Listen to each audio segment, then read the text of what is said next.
विगत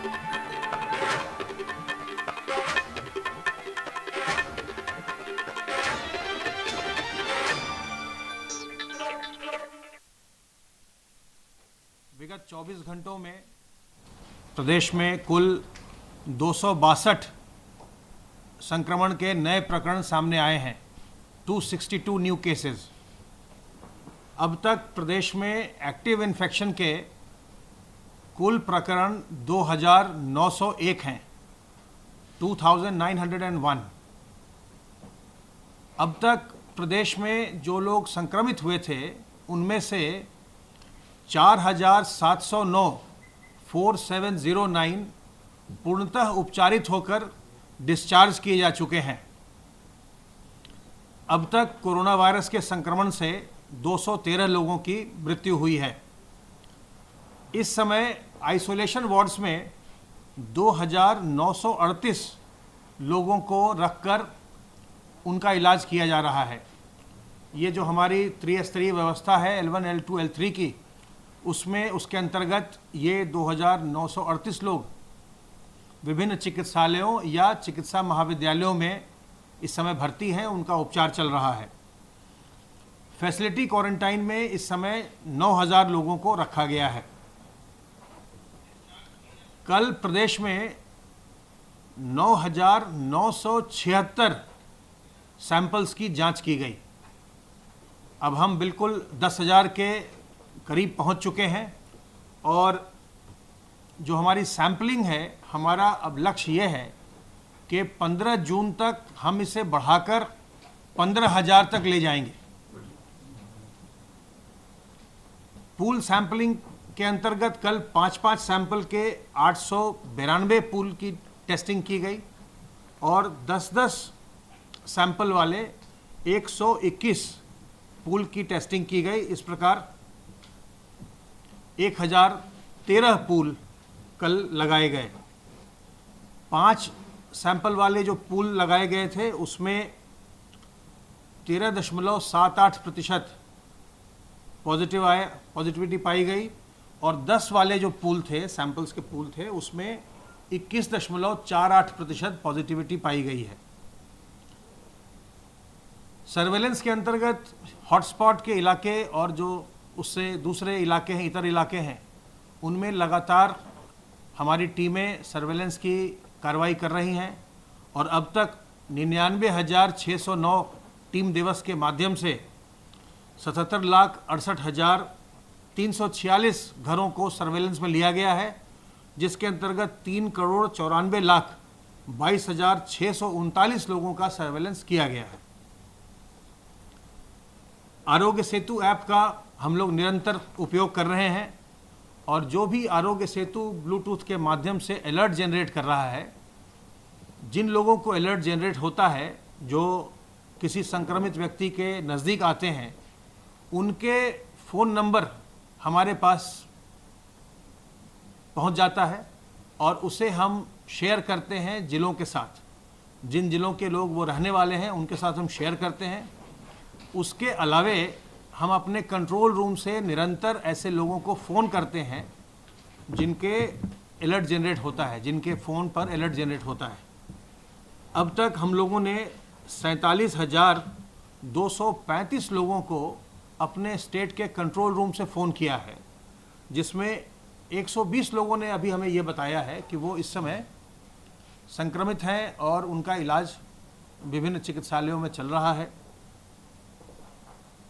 52 लोग संक्रमण के पश्चात पूर्णतः उपचारित होकर अपने घर जा चुके हैं और इनमें से 1,418 लोग इस समय क्वारंटाइन में हैं।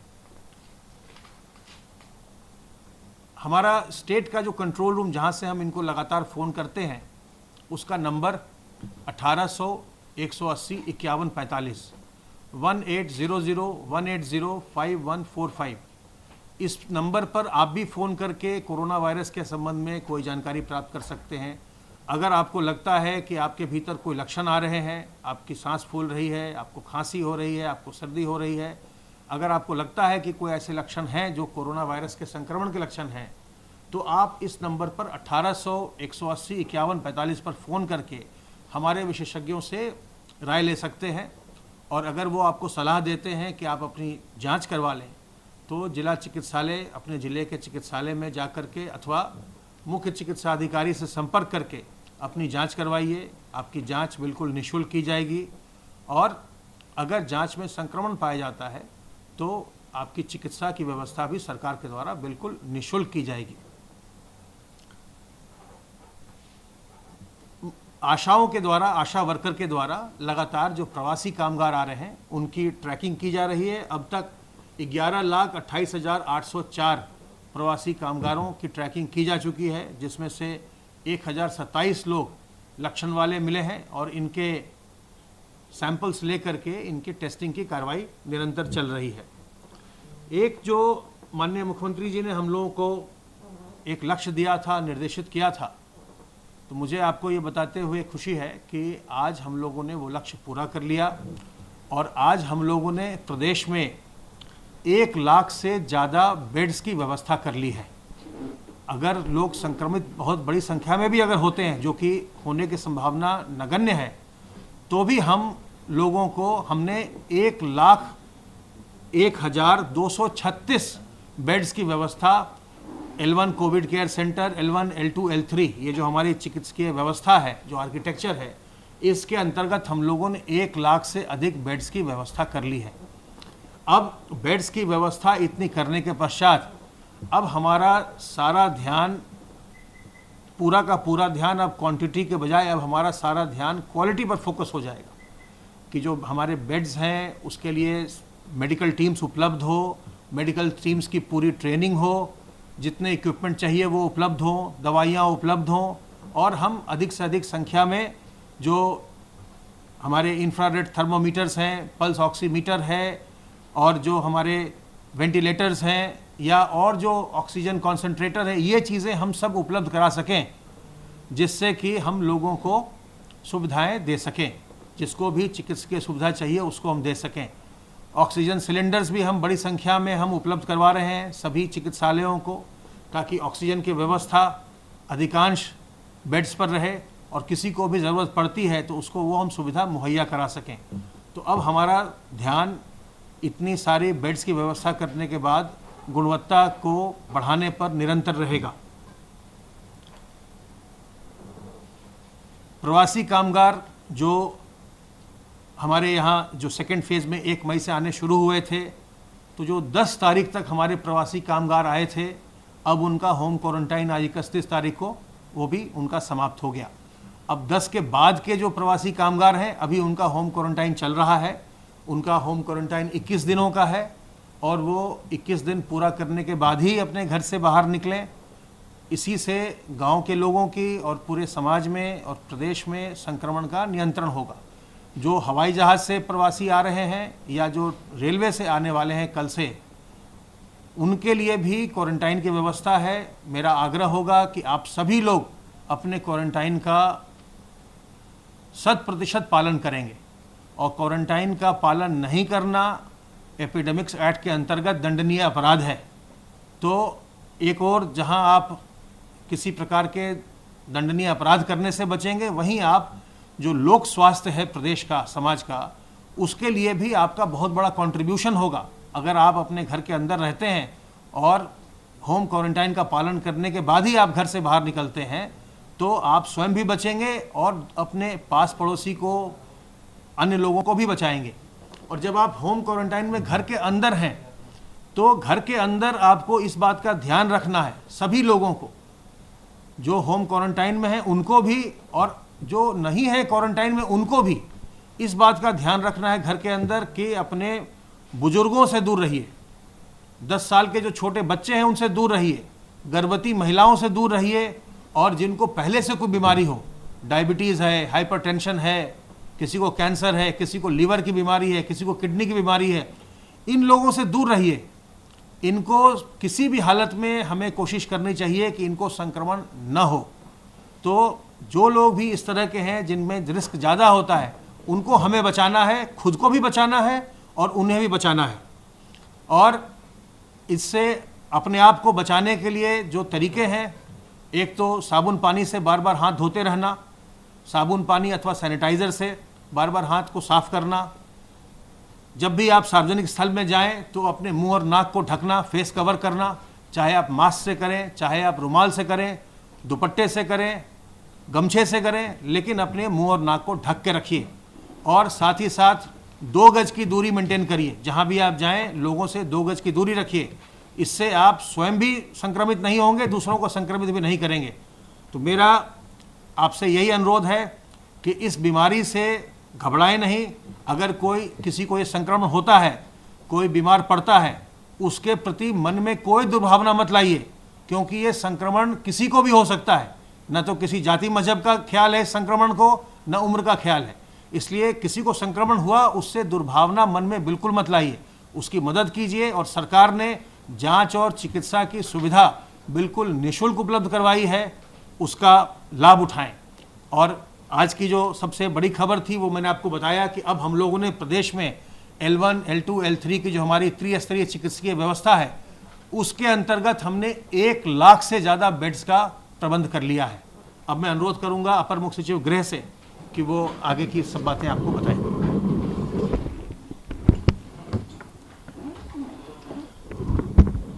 माननीय मुख्यमंत्री जी ने आज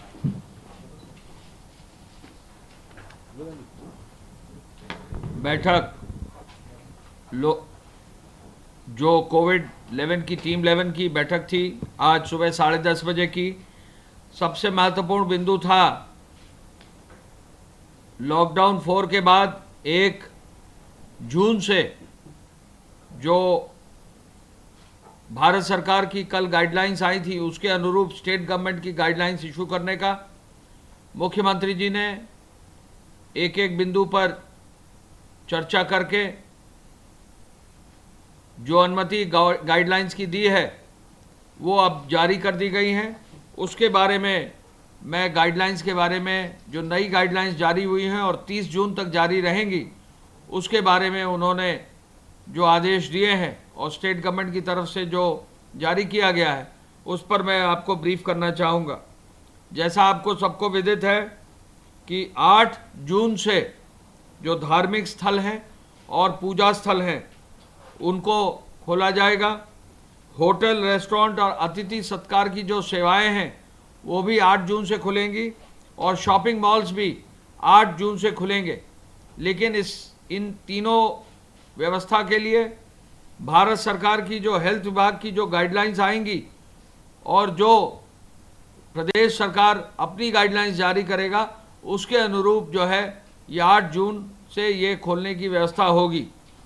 द्वितीय चरण में भारत सरकार ने आदेश किया था कि समस्त स्कूल, कॉलेज, शैक्षणिक संस्थान, प्रशिक्षण संस्थान, कोचिंग आदि के संदर्भ में ये जुलाई 2020 से खुलेंगे। इनके लिए भी भारत सरकार जब दिशा निर्देश जारी करेगी तो प्रदेश सरकार इनको आदेश जारी करेगा जुलाई से। कतिपय गतिविधियों पर अभी स्थगित रहेंगे। अंतर्राष्ट्रीय विमान सेवाएं, मेट्रो सेवाएं स्थगित रहेंगी और अग्रिम आदेशों तक बंद रहेंगे सिनेमा हॉल, जिम्नेजियम, तरणताल, मनोरंजन पार्क, थिएटर, बार एवं सभागार, असेंबली हॉल एवं अन्य स्थान। तो ये भारत सरकार के गाइडलाइंस के अनुरूप प्रदेश सरकार ने प्रथम बिंदु ये जारी किया है। जो राष्ट्रीय नीति निर्देशक प्रबंधन है उसके अनुरूप कुछ कतिपय संशोधन करके राज्य सरकार ने आदेश जारी किए हैं। भारत सरकार ने रात्रि निषेधाज्ञा यानी नाइट लॉकडाउन के लिए रात 9 बजे से 5 बजे तक बंदी का आदेश दिया है। उसी के अनुरूप प्रदेश सरकार ने भी रात 9 बजे से सुबह 5 बजे तक का बंदी का आदेश दिया है। कंटेनमेंट जोन के लिए, लॉकडाउन के लिए जो गतिविधियां भारत सरकार ने निर्धारित की हैं, केवल वही गतिविधियां कंटेनमेंट जोन में अनुमति रहेगी। स्वास्थ्य एवं चिकित्सा विभाग की गतिविधियां, डोर टू डोर सर्वे जो कंटेनमेंट जोन में होगा उसकी अनुमति होगी। साथ साथ कंटेनमेंट जोन में आवश्यक वस्तुओं की व्यवस्था करने की अनुमति होगी। साथ साथ कंटेनमेंट जोन में ही सफाई की व्यवस्था करने की अनुमति होगी। इसके अलावा कोई और गतिविधि या किसी और व्यक्ति को कंटेनमेंट जोन में बाहर आने या जाने की अनुमति नहीं होगी। सुरक्षा व्यवस्था भी वहां दी जाएगी। कंटेनमेंट जोन का डेफिनेशन भारत सरकार की गाइडलाइंस के अनुरूप, हेल्थ विभाग के अनुरूप प्रदेश सरकार ने जारी किया है। और कंटेनमेंट जोन की जो गाइडलाइन है, शहरी क्षेत्र में अगर सिंगल केस होगा तो 250 मीटर के रेडियस में जो है कंटेनमेंट जोन डिफाइन किया जाएगा, और यदि एक से अधिक केसेस होंगे तो 500 मीटर का रेडियस में डिफाइन किया जाएगा, और बफर जोन 250 मीटर का रहेगा। आवासीय बहुमंजिली सोसाइटियों के बारे में जो एनसीआर क्षेत्र में है, विशेष रूप से नोएडा में, गाजियाबाद में, इनके लिए जो है विशेष नीति कंटेनमेंट जोन की अब लागू की गई है। ऐसी बहुमंजिली भवन टावर सोसाइटी में यदि एक फ्लोर या एक से अधिक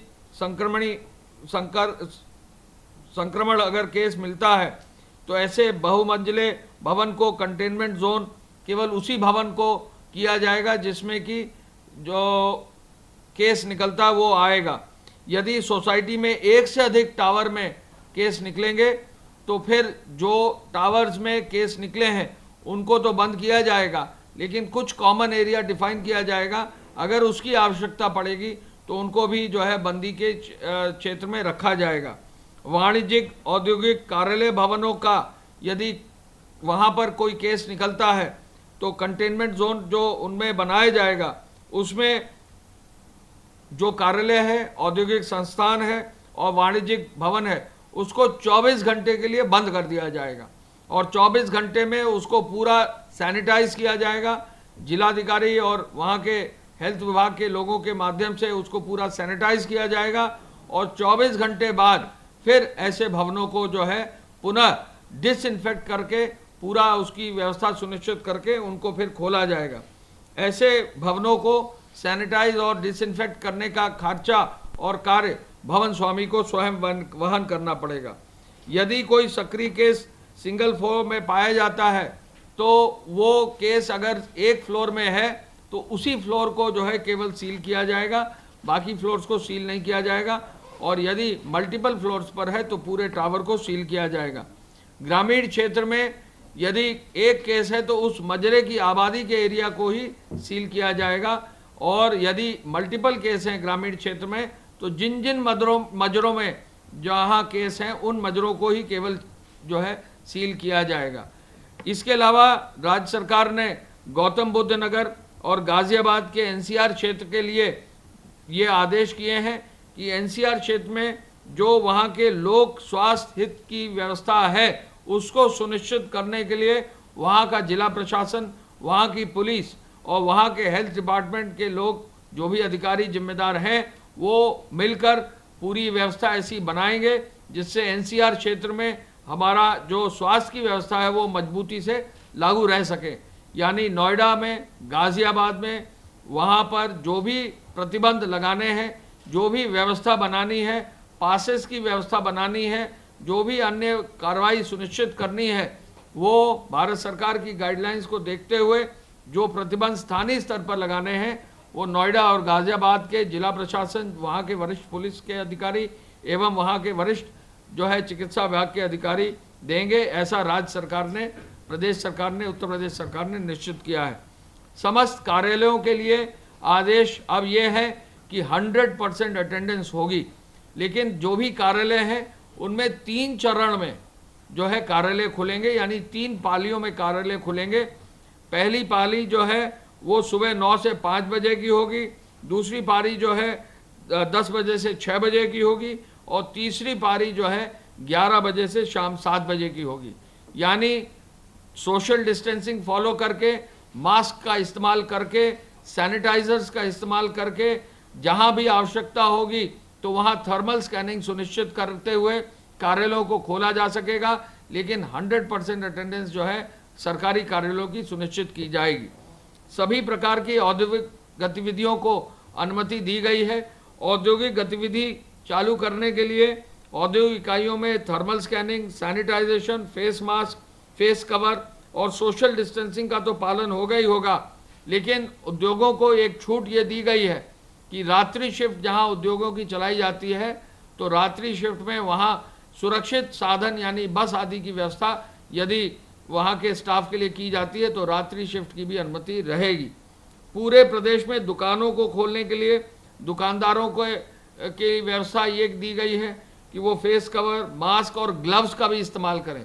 दुकानदार ग्लव्स का इस्तेमाल करें और साथ साथ सैनिटाइज़र की व्यवस्था प्रत्येक दुकान में रहे। और स्थानीय स्तर पर हर जनपद में जिलाधिकारी, जिला प्रशासन को ये आदेश दिया है कि वो वहाँ के व्यापार मंडल के वरिष्ठ लोगों के साथ, वहाँ के सभी जनप्रतिनिधियों के साथ बैठकर हर जिले में कैसे दुकानें खुलेंगी ये व्यवस्था सुनिश्चित करने का निर्देश दिया गया है। बाजार जो भी है, समस्त बाजार वो सुबह 9 बजे से रात्रि 9 बजे तक खुलेंगे, यानी बाजारों को खोलने की व्यवस्था की गई है। और बाजारों में सोशल डिस्टेंसिंग का पालन जरूर हो, इसलिए समय बढ़ा दिया गया है, क्योंकि कम समय अगर बाजार खुलती हैं तो भीड़ ज़्यादा होती है। बाजारों को स्प्रेड किया गया है और सुबह 9 बजे से रात 9 बजे तक मुख्यमंत्री जी ने कहा है कि बाजारों को अब खोल दिया जाए भारत सरकार की गाइडलाइंस के अनुरूप। सुपर मार्केट खोलने का भी निर्देश मुख्यमंत्री जी ने दिया है। यदि कोई सुपर मार्केट है या कोई मार्केट ऐसी है जिसमें कई दुकानें हैं तो उनको जो है खोलने का, सुपर मार्केट सिंगल ब्रांड की अगर सुपर मार्केट है तो उनको खोलने का निर्देश उन्होंने दिया है। उस पर भी सोशल डिस्टेंसिंग, मास्क और ग्लव और सैनिटाइजेशन करने की व्यवस्था है। सब्जी मंडियों के लिए मुख्यमंत्री जी ने आदेश दिया है कि सब्जी मंडी जो थोक की मंडी है वो सुबह खुल जाएं और सब्जी मंडी दिन में सुबह जो रिटेल का काम है वो सुबह 6 से 9 बजे तक कर लें। लेकिन फल सब्जी मंडियों के लिए उन्होंने आदेश ये दिया है कि सुबह 8 बजे से रात 8 बजे तक, यानी 12 घंटे तक पूरी फल सब्जी मंडी खुली है, जिससे कि सोशल डिस्टेंसिंग का पालन हो, किसी को कोई दिक्कत ना हो। साप्ताहिक मंडियों को खोलने के लिए शहरों में मनाही है, ग्रामीण क्षेत्रों में सोशल डिस्टेंसिंग के साथ खोली जाएंगी। मिठाई की दुकान खोलने का निर्देश पहले ही था, लेकिन वहां बैठकर खाने की व्यवस्था नहीं होगी। बारात घर खोलने की अनुमति राज्य सरकार ने दे दी है, लेकिन बारात घर खोलने की अनुमति इस शर्त के साथ है कि अनुमति पहले ली जाएगी और 30 लोगों तक ही सीमित किया जाएगा। यानी बारात घर में, शादी घर में 30 लोगों से ज़्यादा नहीं होंगे।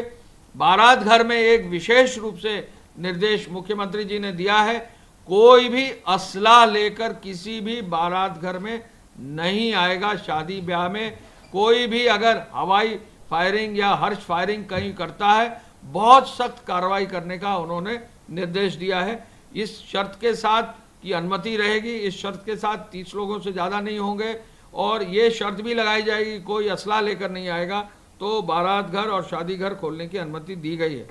स्ट्रीट वेंडर और पटरी व्यवसायियों के लिए जो है विशेष व्यवस्था करते हुए ओपन स्पेसेस में उनको ग्लव्स, फेस मास्क और सैनिटाइजर के साथ खोलने की अनुमति है। राज्य सरकार ने सैलून, ब्यूटी पार्लर के लिए विशेष आदेश दिए हैं कि वो भी सोशल डिस्टेंसिंग के साथ खोले जाएंगे, लेकिन जो वहाँ पर काम करने वाले लोग हैं उनको फेस मास्क का इस्तेमाल करना होगा और कोई भी टॉवल या कोई भी कपड़े का इस्तेमाल बार बार नहीं कर सकेंगे। यदि कोई कपड़ा या टॉवल का इस्तेमाल करते हैं तो उसको वन टाइम ही इस्तेमाल कर सकते हैं, या तो वो डिस्पोजेबल सामान का इस्तेमाल करें, कोई भी चीज़ का रीयूज़ ना करें। सैलून और ब्यूटी पार्लर और बार्बर शॉप्स में ये विशेष निर्देश राज्य सरकार के हैं, जिससे कि संक्रमण से कहीं ना कहीं बचा जा सके। नर्सिंग होम और प्राइवेट अस्पतालों की इमरजेंसी की और ओपीडी की जो है छूट इस शर्त के साथ है कि प्रदेश सरकार में और जनपद स्तर पर जो स्वास्थ्य विभाग की अनुमति है उसके साथ वो चालू कर रखेंगे। एक विशेष निर्देश मुख्यमंत्री जी ने दिया है कि यदि किसी राजस्व ग्राम में या मजरे में जो है कंटेनमेंट जोन बन जाता है तो वहाँ यदि कृषि कार्य होना है, यानी खेत होने, और चूंकि अभी बुआई का मौसम है और अभी जल्दी बुआई जो है होने वाली है, अभी जो है आगे किसी न किसी रूप में कोई ना कोई फसल जो है आगे लगेगी, तो ऐसे में जो उसका कृषि कार्य है किसानों का इफेक्ट ना हो तो कृषि कार्य करने की विशेष रूप से अनुमति रहेगी। ट्रैक्टर्स की विशेष रूप से यूज करने की अनुमति उस गांव में रहेगी जो कंटेनमेंट जोन में ही है और वहां पर किसी भी रूप में सोशल डिस्टेंसिंग का जरूर पालन होगा। एक आदेश ये किया गया है कि प्रत्येक स्थिति में taxi cab, maxi cab, 3 wheeler, auto, e rickshaw सबकी अनुमति रहेगी, लेकिन जो निर्धारित सीट है उससे ज़्यादा एक भी आदमी ना बैठे। इसके साथ साथ फेस मास्क हो, फेस कवर हो, सोशल डिस्टेंसिंग के लिए जो है वहाँ पर हैंड सैनिटाइज़र का भी इस्तेमाल अगर कर सकते हैं तो वो किया जाए, और किसी भी रूप में पर्याप्त संख्या में जो है वहाँ पर ये व्यवस्था होनी चाहिए कि इन्फेक्शन किसी भी रूप में इस तरह के ट्रैवल से न फैले। 2 पहिया वाहन में 2 व्यक्ति तक चलने की अब छूट दे दी गई है, लेकिन जो भी व्यक्ति चलेंगे वो मास्क पहनेंगे, जो भी व्यक्ति चलेंगे वो हेलमेट जरूर पहनेंगे। रोडवेज बसेस को प्रदेश में चलाने की अनुमति अब दे दी गई है। प्रदेश के अंदर रोडवेज बस अपनी निर्धारित सीट क्षमता के अनुरूप चलाने की अनुमति दे दी गई है। कोई भी रोडवेज बस अब, जैसा कि रोडवेज विभाग चाहेगा, यूपीएसआरटीसी उत्तर प्रदेश राज्य परिवहन निगम अपने रोडवेज की बसों को संचालित करेगा, जिससे प्रदेश में लोगों के आवागमन में कोई दिक्कत न हो। लेकिन रोडवेज बसेस इस शर्त के साथ चलेंगी कि बसेस का सैनिटाइजेशन होगा, चढ़ते समय उतरते समय बसेस पर सैनिटाइज़र और का इस्तेमाल होगा। फेस मास्क हर यात्री जो है पहनेगा, हर यात्री जो है जब चढ़ेगा तो उसका सैनिटाइजेशन होगा। बस स्टेशन पर थर्मल स्क्रीनिंग भी होगी। जो भी चालक परिचालक होंगे वो फेस मास्क और फेस कवर तो यूज़ करेंगे, ग्लव्स भी यूज़ करेंगे। ये आदेश यूपीएसआरटीसी को दिया गया है। साथ ही साथ बस स्टेशन और बस स्टेशन के निकट यदि आवश्यकता हुई तो एम्बुलेंस भी रखने की व्यवस्था, 108 की एम्बुलेंस भी रखने की व्यवस्था की गई है। परिवहन निगम के जो बस स्टेशन है उस पर विशेष ध्यान रोडवेज सुनिश्चित करेगा, ये उनको निर्देश दे दिए गए हैं। स्टेज कैरेज और कॉन्ट्रैक्ट कैरेज यानी प्राइवेट बसों की भी चलाने की उपरोक्त शर्तों के आधार पर ही अनुमति होगी। सिटी बस को भी चलाने की अनुमति माननीय मुख्यमंत्री जी के आदेश से दी गई है। सभी प्रकार के वाहनों के संचालन में उपरोक्त निर्देशों का यदि पालन नहीं होगा तो एमवी एक्ट के अंतर्गत तो कार्रवाई होगी, लेकिन 30 जून तक जो एपिडेमिक्स एक्ट के अंतर्गत नोटिफिकेशन हुआ है तो भारी जुर्माना भी भरना पड़ेगा। तो जो भी चालक हैं, परिचालक हैं, जो भी ड्राइवर्स हैं, जो भी निजी वाहन मालिक हैं, वो प्रत्येक दशा में अपने इन निर्देशों का पालन करें, अन्यथा कहीं ना कहीं ट्रैफिक पुलिस और आरटीओ जो है इस पर कार्रवाई सुनिश्चित कर सकते हैं। इसके अलावा जो है वाहन में यात्रा करने के लिए जो लोग जा रहे हैं उनको रोडवेज में, बाकी प्राइवेट बसों में उनको आरोग्य सेतु ऐप, आयुष कवच, कोविड ऐप को भी डाउनलोड करके यूज़ करने के लिए प्रोत्साहित किया जाएगा। पार्कों को खोलने के लिए मुख्यमंत्री जी ने आदेश दिया है। पहले ही इसका उन्होंने जो है इसका आदेश दे दिया था। अब पार्क सुबह 5 बजे से 8 बजे तक और साया 5 से 8 तक खुलेंगे, लेकिन आदेश ये दिया गया है कि जो भी पार्क खुलें वहाँ पर पेट्रोलिंग जरूर हो, वहाँ सुरक्षा व्यवस्था जरूर की जाए। खेल परिसर और स्टेडियम भी खोलने का निर्देश दिया गया है। खेल परिसर और स्टेडियम में क्रीड़ा और अभ्यास की अनुमति रहेगी, लेकिन दर्शकों को जाने की अनुमति नहीं रहेगी। इसके अलावा राज्य के अंदर या राज्य के बाहर जाने वाले सभी व्यक्तियों को माल को आने की जाने की पूरी अनुमति होगी, उसमें कोई शर्त नहीं होगी, कोई ई पास लेने की ज़रूरत अब नहीं होगी। श्रमिक ट्रेनों के आवागमन के लिए पूरी व्यवस्था होगी। आपको मालूम है कि उत्तर प्रदेश सरकार में सबसे अधिक श्रमिक ट्रेनें पूरे देश में आई हैं और आज अब तक लगभग 1567 ट्रेनें जो है प्रदेश ने अपने यहाँ श्रमिक ट्रेनों की चलाकर अपने यहाँ के श्रमिक और कामगारों को अपने घर सुरक्षित लाया है। तो श्रमिक ट्रेनों की अनुमति होगी। घरेलू उड़ानों की अनुमति आपको मालूम है कई एयरपोर्ट्स, प्रदेश के सभी एयरपोर्ट्स करीब चालू हो गए हैं। गोरखपुर चालू हो गया है, वाराणसी एयरपोर्ट चालू हो गया है, प्रयागराज एयरपोर्ट चालू हो गया है, लखनऊ एयरपोर्ट तो चालू हो ही गया है। तो ऐसे में काफ़ी मात्रा में, काफ़ी संख्या में अब घरेलू उड़ान के माध्यम से भी लोग आवाजाही कर रहे हैं और घरेलू उड़ान से जो लोग आ रहे हैं उनके लिए स्वास्थ्य विभाग ने अलग सा प्रोटोकॉल जारी किया है। खाली ट्रक और भरे ट्रकों का भी आवागमन जारी है और प्रदेश से जो नेबरिंग कंट्रीज़ हैं यानी नेपाल आदि से भी ट्रक का और माल वाहन का जो आने जाने की व्यवस्था है उसको भी लागू किया जाएगा। पुनः भारत सरकार के गाइडलाइंस के अनुरूप 65 साल से ऊपर के लोग, गर्भवती महिलाएं, जो भी बीमार हैं या जिनको कोई दिक्कत है उनको, और 10 साल से कम के बच्चों को ये हिदायत है कि वो घर से बाहर ना निकलें। आरोग्य सेतु ऐप और आयुष कवच कोविड ऐप का भी लोग जो है अधिक से अधिक पालन सुनिश्चित करें। गाइडलाइंस का समस्त उपायों का जो है जिलाधिकारी अपने जिले पर उनका अनुसरण करेंगे। ये निर्देश आज दिए गए हैं। माननीय मुख्यमंत्री जी के अनुमोदन के पश्चात ये आदेश आज जारी किए गए हैं। आपको मालूम है कि आज जो कोविड की 19 की बैठक हुई थी, जैसा कि अभी प्रमुख सचिव स्वास्थ्य ने बताया है, मुख्यमंत्री जी ने जो लक्ष्य निर्धारित किए उन लक्ष्यों को अचीव करने के लिए हम सभी अधिकारियों को प्रोत्साहित भी किया और कार्य सुनिश्चित किया। आज L1, L2, L3 के जो है 1 लाख बेड अब पूरे हो गए हैं और इसमें 1,01,000 बेड्स करीब पूरे हुए हैं। और इन L1, L2, L3 बेड्स के लिए अब उन्होंने ये निर्देशित किया है कि ये पूरे देश में संभवतः सबसे ज़्यादा संख्या उत्तर प्रदेश में है। उन्होंने निर्देशित ये किया है, आज प्रेस कॉन्फ्रेंस में भी उन्होंने बताया है कि इन बेड्स की चिकित्सकीय व्यवस्था, यहाँ चिकित्सकों की व्यवस्था को और मजबूत करके, क्वालिटी और इम्प्रूव करके, जो स्वास्थ्य सेवाएं प्रत्येक 75 जनपद में दी गई हैं उनको और मजबूत किया जाएगा। जो टेस्टिंग की व्यवस्था है वो जैसा अभी बताया है 10,000 आज क्रॉस कर गया है, अगले 15 दिन में 15,000 क्रॉस करेगा। और जिस रेट से मशीनें हमारे नए प्रदेश में आ रही हैं उनके आधार पर इसी माह के अंत तक टेस्टिंग भी लगभग 20,000 तक होगी। आज इसकी समीक्षा मुख्यमंत्री जी ने की। 1 जून से रेल सेवा शुरू होगी।